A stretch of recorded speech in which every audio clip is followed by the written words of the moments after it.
When the human race was first recognized by the Galactic Council, not much was thought of them. Basic tolerance to both heat and cold, and a decent power-to-weight ratio. The only thing mildly impressive about them was that they were one of the few non-apex predator species to rise to sentience, much less to the space age. However, in saying that, they were considered a species lacking in any amount of honor. The death of even one of their leaders would spark a war of succession lasting for years. In a sense, they were certainly not the worst species in the galaxy, but they were a far cry from the best. The Traxi were the first galactic race to consider exploiting the weakness of humans. Thus they waited for the inevitable spark that would lead all of human civilization into blood and war. 27 years after being recognized by the Council, that spark the Traxi had waited so long for raged into an all-encompassing inferno that engulfed the entirety of the human race. The images that came out of the first week of conflict still haunt me. I don't know how a race can practice such death upon its own people. There was no compassion, no honor, just the cold calculation of slaughter. When the human conflict was entering its twilight stages, the Traxi struck. Millions of Traxi troops and battleships poured into human-controlled territory. One by one, their planets fell, and in the millions, the humans died. The rest of the galaxy turned away. The humans were on the brink of annihilation, and no one wanted a part in that. Some even helped with the Traxi invasion, providing provisions and weaponry in return for conquered human territory. The human race was at its end. However, instead of fading inelegantly into extinction, the humans did something incomprehensible. They united. Years of animosity and hatred were gone in mere weeks.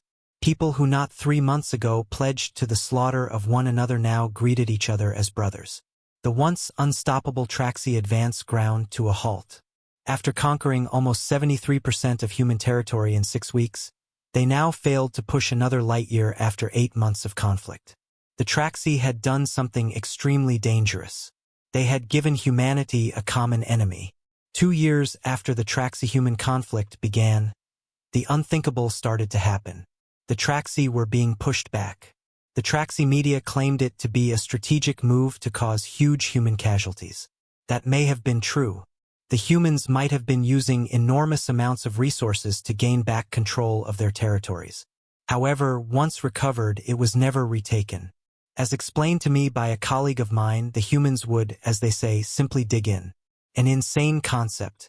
To simply sit on reconquered territory and let the Traxi come to them. And come they did. The Traxi battered the human lines again and again and again. Then, just when it looked like the humans were content with the territory they had retaken, they launched massive counteroffensives that forced the Traxi into yet another scrambling retreat. A truly insane tactic, and yet it was working out to be a brutally effective method of war.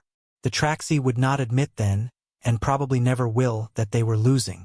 6 years have now passed since the beginning of what is now the largest war in 500 years of galactic history. The Council had assumed that the humans would cease hostilities once all conquered human territory was back in human hands. The Council, of course, had assumed wrong.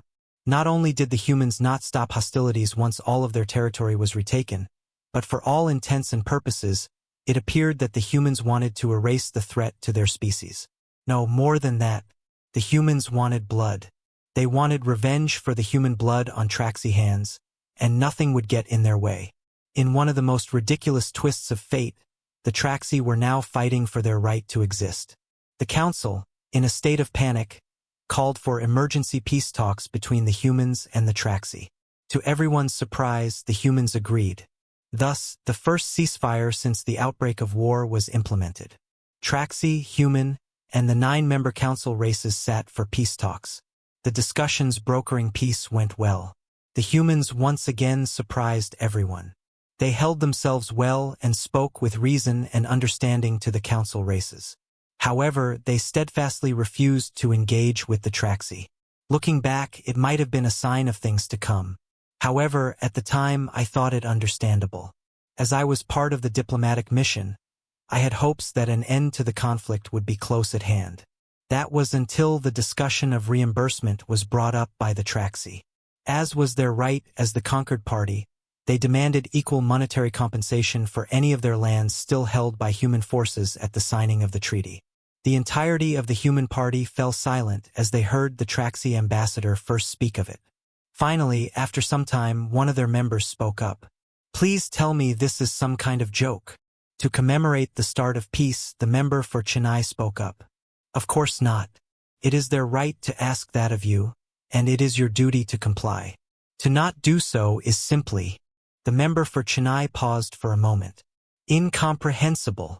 The human party fell silent yet again.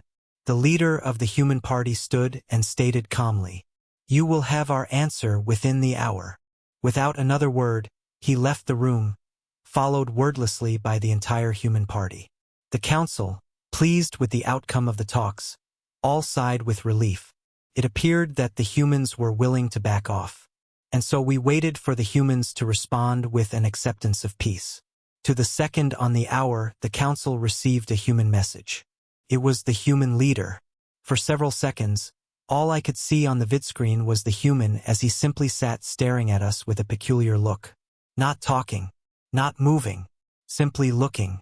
Blasted human emotions. The member for Chennai suddenly stated, "So goddamn hard to read. Computer, identify emotion." The computer chimed to indicate it had completed its analysis. Emotion identified. Barely contained rage. The human leader abruptly spoke over the top of the computer. "My dear council members." He turned to smile at the Traxi member. "Member for the Traxi, I regret to inform you that we cannot accept the terms for peace as they stand." Within an instant, there was silence. For the first time since the start of peace talks, still smiling at the Traxi member, he continued, "However, we are willing to compromise." A Traxi soldier suddenly burst into the room. "Sir, the human ships are on the move."